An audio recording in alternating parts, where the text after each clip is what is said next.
Zimmerman, and I'm here to provide additional details as we know them today about the officer-involved shooting that occurred on August 8th, 2018. Before I get into the details of what happened, this was a chaotic and rapidly evolving event. From the time our officer arrived to the time the shots fired, it was only 43 seconds. I believe Sergeant Sino acted bravely and decisively. Her actions prevented a woman from being killed in a domestic violence incident. This event is tragic and troubling. The suspect in this case had no criminal history, and there were young children present when the attack occurred. Luckily, they were unharmed. I want to remind our community that there are resources available to get out of domestic violence situations. The Family Justice Center, located at 861 North Mojave Road, houses multiple services to get you out of bad circumstances if you're in them. I also want to implore the public to get involved. If you know someone who is a victim of domestic violence, do not stay silent. Call 311 or 911 so that we can get involved and hopefully prevent another tragedy like this one. I will now provide the details of the OIS. Okay, year to date, we're at OIS number 14 and fatal OIS number 8. Same time last year, we were at OIS number 16 and fatal number 7. The date and the time and the type of call was on August 8th, 2018 at 9:06 p.m., and it was assault battery with other deadly weapon, which came out as a stabbing. The location of the OIS was at 5350 East Tropicana Avenue, which was the Virginia Apartments, and you can see on the scene to my left on the map. The time of the OIS, shots fired at approximately 9:15 p.m. The involved officer was Daniela Sino. That's D-A-N-I-E-L-L-A-C-I-N-O on the last name. She is 34 years of age and has been with the LVMPD for 11 years. She is assigned to the Community Policing Division Southeast Area Command, and in this incident, Sergeant Sino was armed with a Glock 17 9mm handgun, and our investigation revealed that she fired 2 rounds. Sergeant Sino was wearing her body-worn camera, and it was activated during this incident.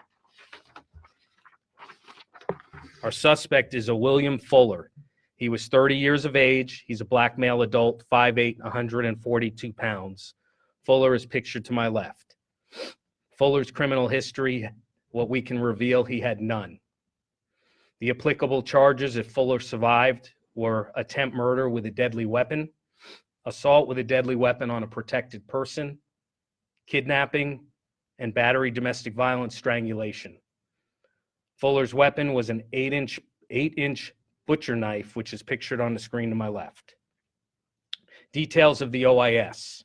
On Wednesday, August 9th, 2018, at approximately 9:06 p.m., multiple citizens called LVMP dispatch to report a male was actively stabbing a female inside of the apartment located at 5350 East Tropicana. The citizens reported that a male, later identified as Fuller, was trying to kill his wife and was stabbing her in the neck. Per our policy, a STAR protocol was initiated where a minimum of 3 officers and a sergeant were dispatched to the call. Additionally, LVMPD dispatch requested medical right away due to the reports of the female being stabbed. The female victim was able to make it outside of the apartment into the parking lot during the altercation. At approximately 9:15 p.m. and 2 seconds, Sergeant Sino was the first to arrive on scene and saw Fuller on top of the victim attacking her with the knife. Sergeant Sino immediately exited her patrol vehicle and gave Fuller numerous commands to get off of her. Fuller stood up, still armed with the knife. Fuller then turned his attention towards Sergeant Sino at that point. Sergeant Sino then gave Fuller numerous commands to drop the knife, but he refused. Fuller began walking towards Sergeant Sino, who continued to give verbal commands to Fuller to drop the knife. Sergeant Sino attempted to create distance by backing away from Fuller as he approached her, and Fuller then started to run towards Sergeant Sino while raising the knife. At approximately 9:15 and 45 seconds, Sergeant Sino fired 2 rounds, striking Fuller. Fuller was immediately taken into custody and medical was requested at that point. Medical personnel transferred Fuller to Sunrise Trauma Center where he was pronounced deceased. I will now play a 911 call received prompting our initial response to that scene.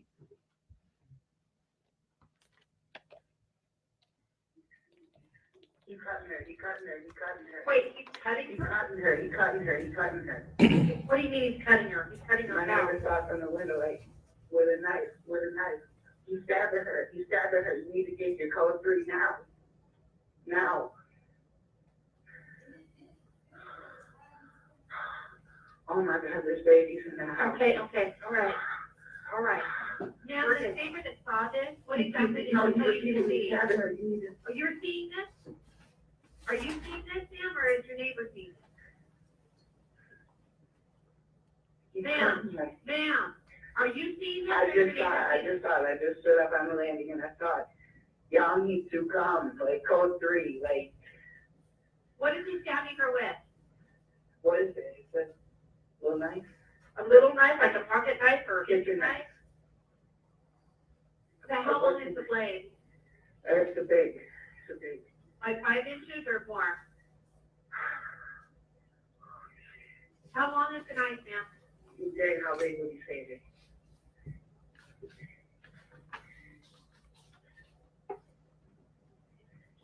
How long, ma'am? He just seen it. I'm in my house, like, Is she outside or inside?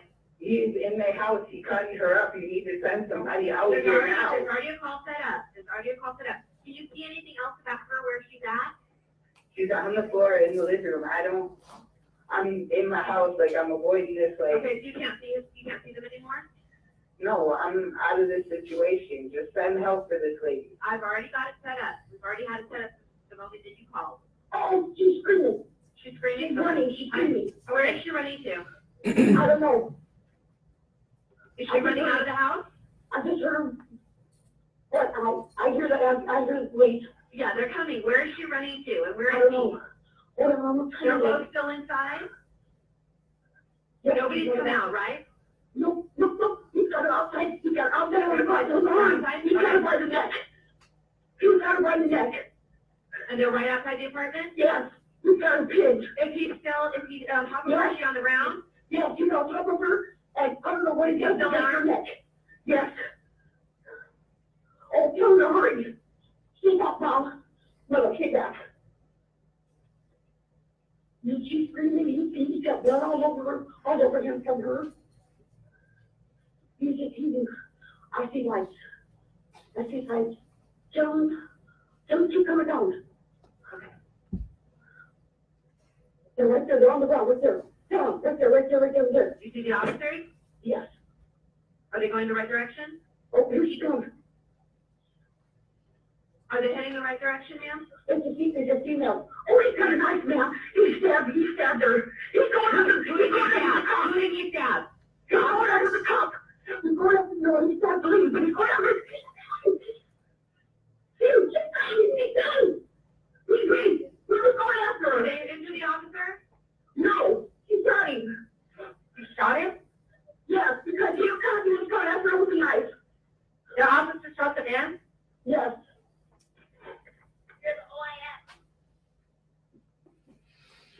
Okay, I will now show you body-worn camera footage from the incident. I want to forewarn you that the footage may be disturbing.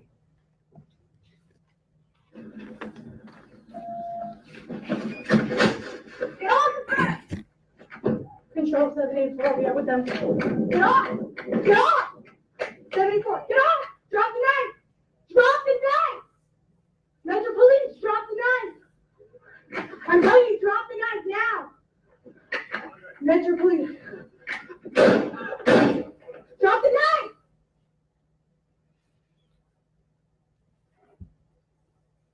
There's a video still with the knife in the suspect's hands.